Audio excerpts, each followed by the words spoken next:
Hello friends, स्वागत करते हैं आज की इस नई वीडियो में। आज हम पढ़ने वाले हैं मूल कर्तव्य।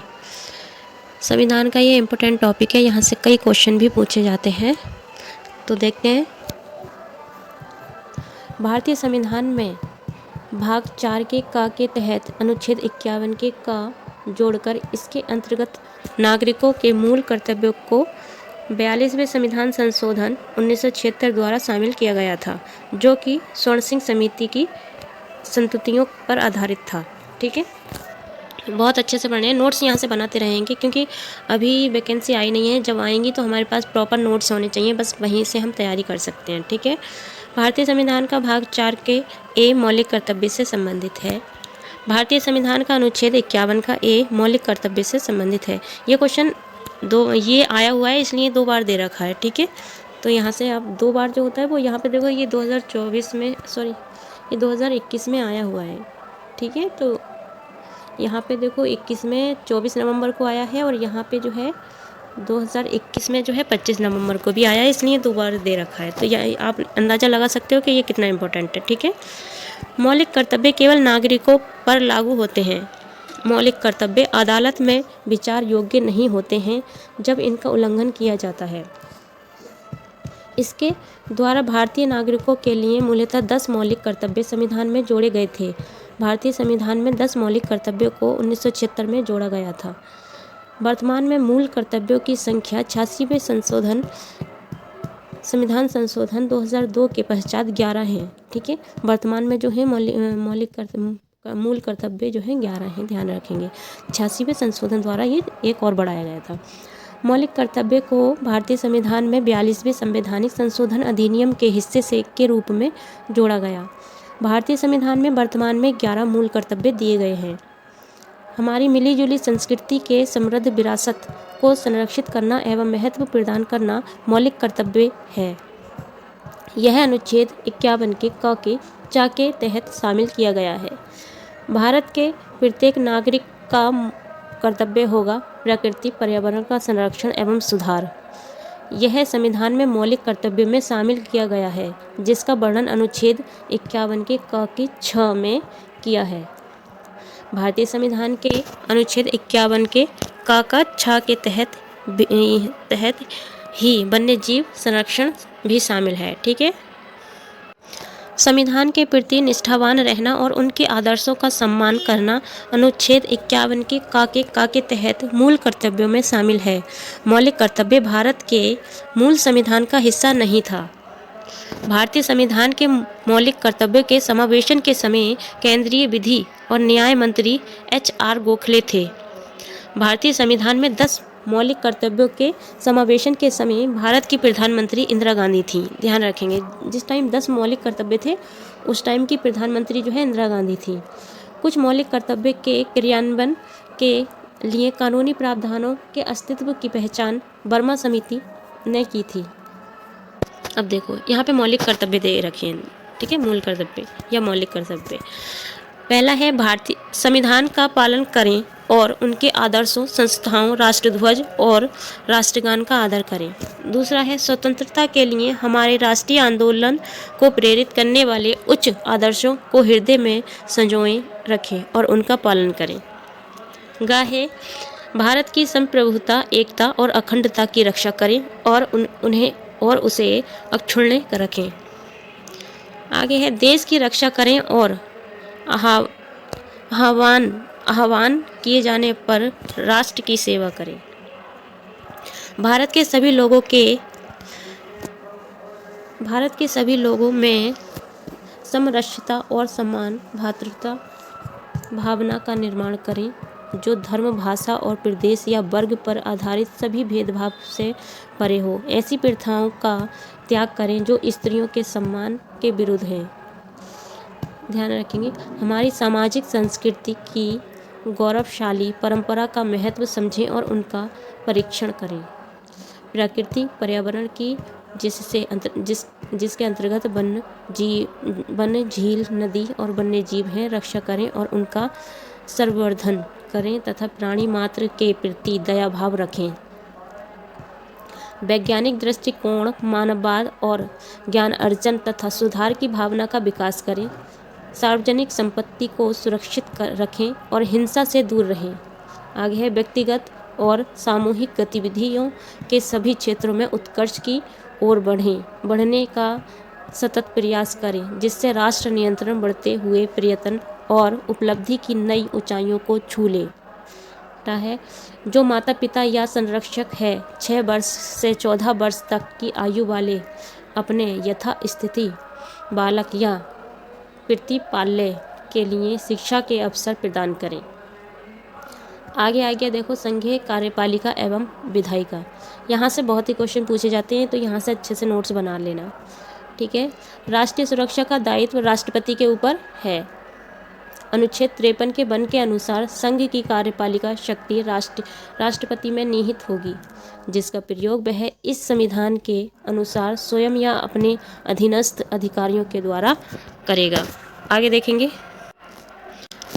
भारतीय संघ का कार्यपालिका अध्यक्ष राष्ट्रपति होता है। संविधान के अनुच्छेद 53 के 2 के अधीन संघ की रक्षा बलों का सर्वोच्च समादेश राष्ट्रपति में निहित है, परंतु उसका प्रयोग विधि द्वारा विनियमित किया जा सकता है।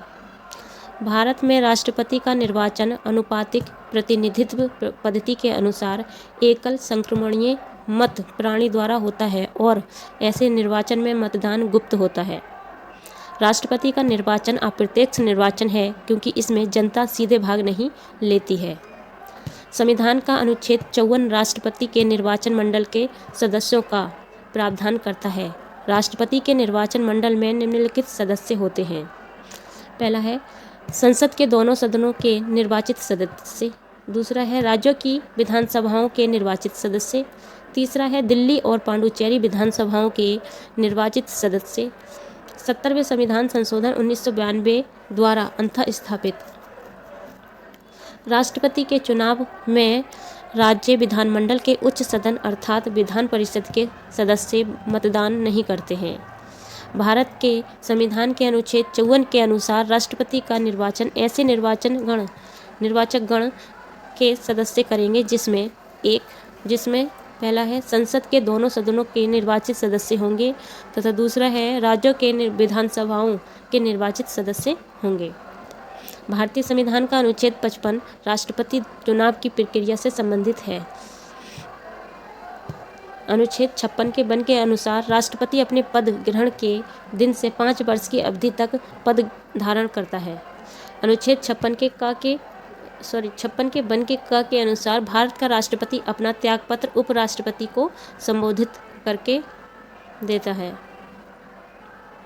आगे है अनुच्छेद 56 के खंड 1 के उपखंड ख के अनुसार संविधान का अतिक्रमण करने पर राष्ट्रपति को अनुच्छेद 61 में उपबंधित रीति अनुच्छेद 61 राष्ट्रपति पर महाभियोग चलाने की प्रक्रिया से संसद द्वारा चलाए गए महाभियोग के माध्यम से पद से हटाया जा सकता है। ठीक है, इम्पोर्टेंट है ये। राष्ट्रपति पद के लिए निर्वाचित होने वाले व्यक्ति के अनुच्छेद 58 के अनुसार निम्नलिखित योग्यताएं होनी चाहिए। पहला है भारत का नागरिक हो। दूसरा है 35 वर्ष की आयु पूरी कर चुका हो। तीसरा है लोकसभा का सदस्य निर्वाचित होने की योग्यता रखता हो। उसके आगे देखेंगे संविधान के अनुच्छेद 59 के वन के अनुसार यदि संसद के किसी सदन का या किसी राज्य के विधानमंडल के किसी सदन का कोई सदस्य राष्ट्रपति निर्वाचित हो जाता है तो यह समझा जाएगा कि उसने उस सदन में अपना स्थान राष्ट्रपति के रूप में अपने पद ग्रहण की तारीख से रिक्त कर दिया है। अनुच्छेद 61 के प्रावधानों के तहत महाभियोग एक अर्धन्यायिक प्रक्रिया है जो संसद में चलाई जाती है।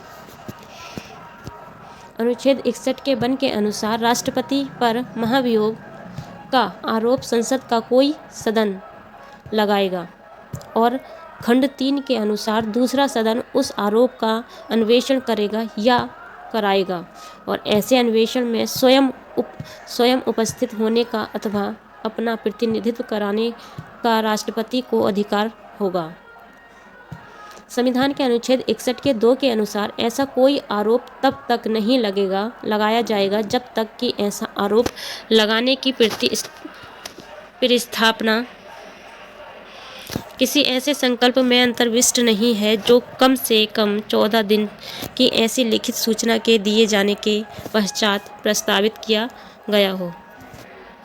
इस प्रकार 14 दिन की अग्रिम सूचना के साथ ही संकल्प पर सदन की कुल सदस्य संख्या के कम से कम 1/4 सदस्यों के हस्ताक्षर भी होने चाहिए।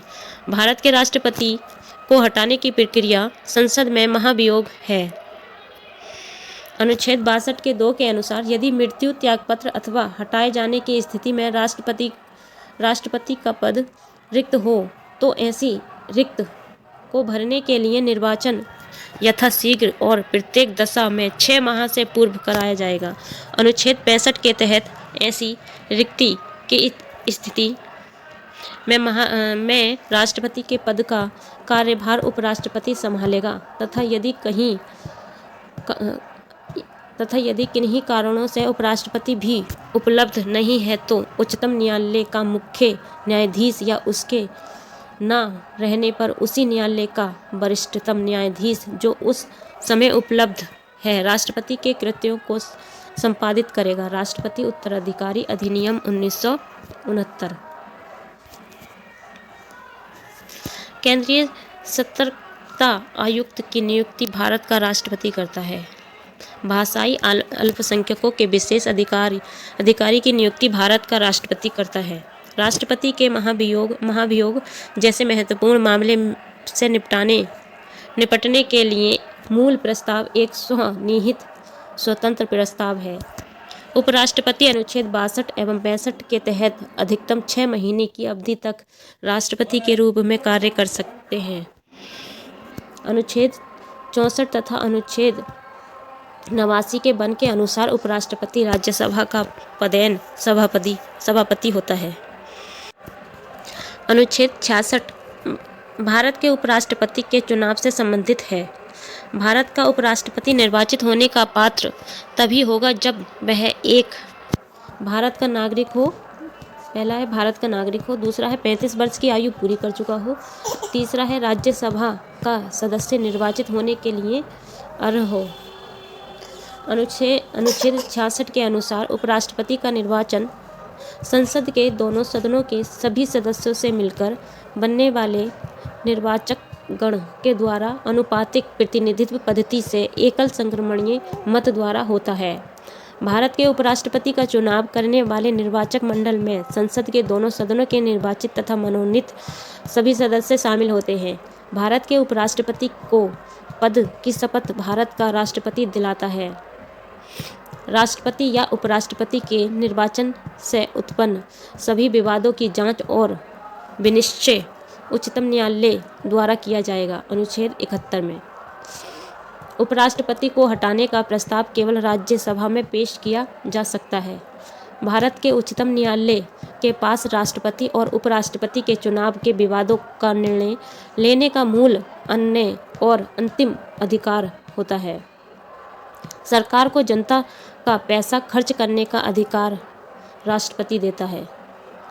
भारतीय संविधान में अनुच्छेद 72 के अंतर्गत राष्ट्रपति को क्षमादान की शक्ति प्राप्त है। राज्यसभा के मनोनीत सदस्य भारत के उपराष्ट्रपति के चुनाव में मत देने का अधिकार रखते हैं। राष्ट्रपति के चुनाव में उन्हें मत देने का अधिकार नहीं है, क्योंकि राष्ट्रपति ही इन्हें मनोनीत करते हैं। 44वें संविधान संशोधन 1978 द्वारा अनुच्छेद 74 के वन में एक परंतुक जोड़ा गया, जिसके तहत राष्ट्रपति को मंत्रिपरिषद द्वारा दी गई सलाह को एक बार पुनर्विचार किए जाने के लिए वापस भेजने का अधिकार दिया गया। भारतीय संविधान के अनुच्छेद 74 में उल्लेखित है कि राष्ट्रपति को सहायता एवं सुझाव देने के लिए एक मंत्रिपरिषद होगी, जिसके शीर्ष पर प्रधानमंत्री होंगे। भारतीय संविधान के अनुच्छेद 74 और 75 केंद्र में सरकार के संसदीय स्वरूप से संबंधित है। आगे देखेंगे। भारत के प्रधानमंत्री को भारत के राष्ट्रपति द्वारा नियुक्त किया जाता है। भारतीय संविधान का अनुच्छेद 75 प्रधानमंत्री नियुक्त करने का अधिकार राष्ट्रपति को देता है। भारत का केंद्रीय मंत्रिपरिषद लोकसभा के प्रति उत्तरदायी है। भारतीय संविधान का अनुच्छेद 75 उल्लेख करता है कि मंत्रिपरिषद सामूहिक रूप से लोकसभा के प्रति उत्तरदायी है। प्रधानमंत्री और उनके मंत्रिपरिषद को गोपनीयता की शपथ भारत का राष्ट्रपति दिलाता है। भारत के प्रधानमंत्री को भारत में सरकार के प्रमुख के रूप में माना गया है। परिपाटी के आधार पर समय समय पर संसदीय राजभाषा समिति के अध्यक्ष के रूप में केंद्रीय गृह मंत्री को चुना गया है। भारतीय संविधान का अनुच्छेद 76 भारत के महान्यायवादी से संबंधित है। भारत के महान्यायवादी की नियुक्ति भारत का राष्ट्रपति करता है। भारतीय संविधान के संदर्भ में भारत के महान्यायवादी की पदावधि की कोई निश्चित अवधि नहीं है। भारत के महान्यायवादी के पारिश्रमिक का निर्धारण करने का अधिकार भारत के राष्ट्रपति के पास है। भारत का सर्वोच्च कानून अधिकारी भारत का महान्यायवादी है। महान्यायवादी को लोकसभा की कार्यवाही में विशिष्ट नियंत्रण पर भाग लेने का अधिकार है। अनुच्छेद 79 के अनुसार भारतीय संसद राष्ट्रपति और 2 सदनों अर्थात लोकसभा और राज्यसभा से मिलकर बनती है। संविधान के अनुच्छेद 80 में राज्यसभा की संरचना का उल्लेख है। भारतीय संविधान के तहत भारत की संसद में राज्यसभा, लोकसभा और भारत के राष्ट्रपति शामिल हैं। राष्ट्रपति द्वारा राज्यसभा में 12 सदस्य मनोनीत किए जाते हैं। बस आज की इस वीडियो को यही समाप्त करते हैं और हम बता देते हैं अभी हमारा कितना रह गया, 8-10 पेज और रह गए हैं इस संविधान के। और अभी हमें आगे नेक्स्ट वीडियो में प्रमुख राज्य की लोकसभा की सीटें पढ़नी हैं, उनके पदाधिकार पढ़ने हैं। और आप देख सकते हैं भारत के उपराष्ट्रपति और भारत के राज्य एवं संघ राज्य क्षेत्र, ये भी पढ़ना है अगली वीडियो में। ठीक है, तो ये वीडियो यहीं पे समाप्त करते हैं। वीडियो को लाइक एंड सब्सक्राइब जरूर करना चैनल।